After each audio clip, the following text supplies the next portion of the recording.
Dans la vidéo ici, je vais vous montrer comment faire pour trouver l'équation à partir d'un graphique. Premièrement, ce que j'ai fait préalablement, c'est que j'ai continué la graduation des axes pour me permettre d'atteindre les points puis d'avoir les coordonnées. C'est une bonne idée de faire ça avant de commencer un numéro si jamais c'est pas déjà fait pour vous. Donc, la première étape, guys, quand vous cherchez l'équation à partir d'un graphique, vous devez vous faire une table de valeurs. Donc, dans la table de valeurs, la première variable ici qu'on met, c'est toujours celle qui correspond à l'axe des X.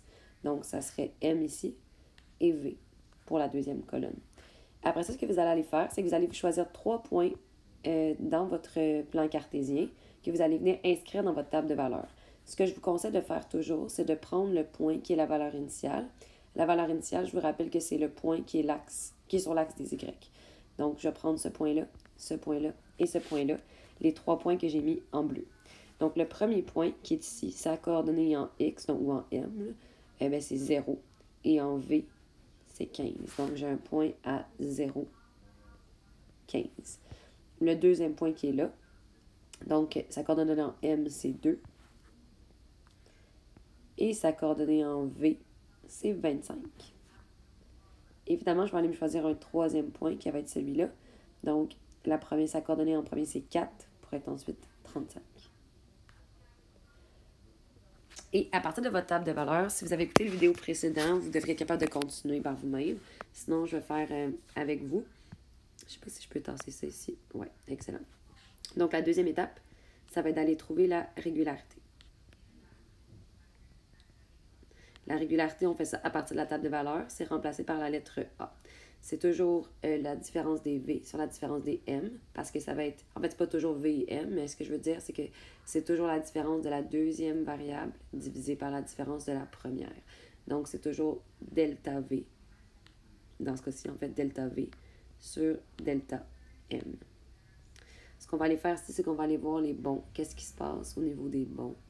Je vais aller en calculer 2 bons, toujours pour être certaine de ma shot. Donc, qu'est-ce qui s'est passé ici? Bien, il s'est passé un plus 2. Dans le bon aussi, ici, c'est un plus 2.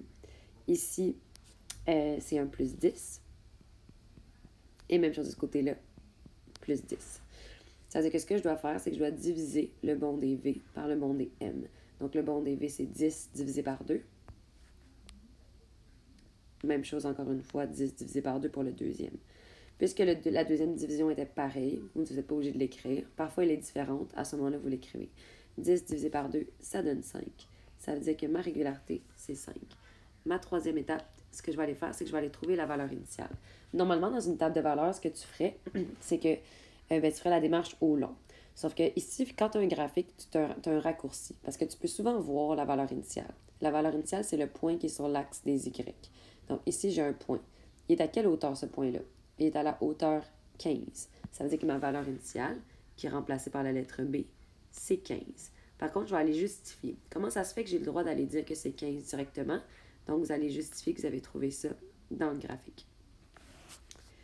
La quatrième étape ici, je vais aller trouver mon équation. Une fois que j'ai ma régularité puis ma valeur initiale, je peux trouver mon équation.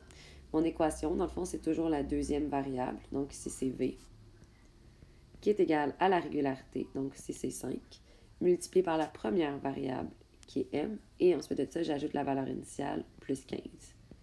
Et voilà. À partir de cette équation-là, ce que je pourrais faire, dans le fond, c'est te demander, hey, c'est quoi la valeur de M lorsque V vaut 10? Ben, à ce moment-là, tu peux remplacer le V par 10 et isoler M.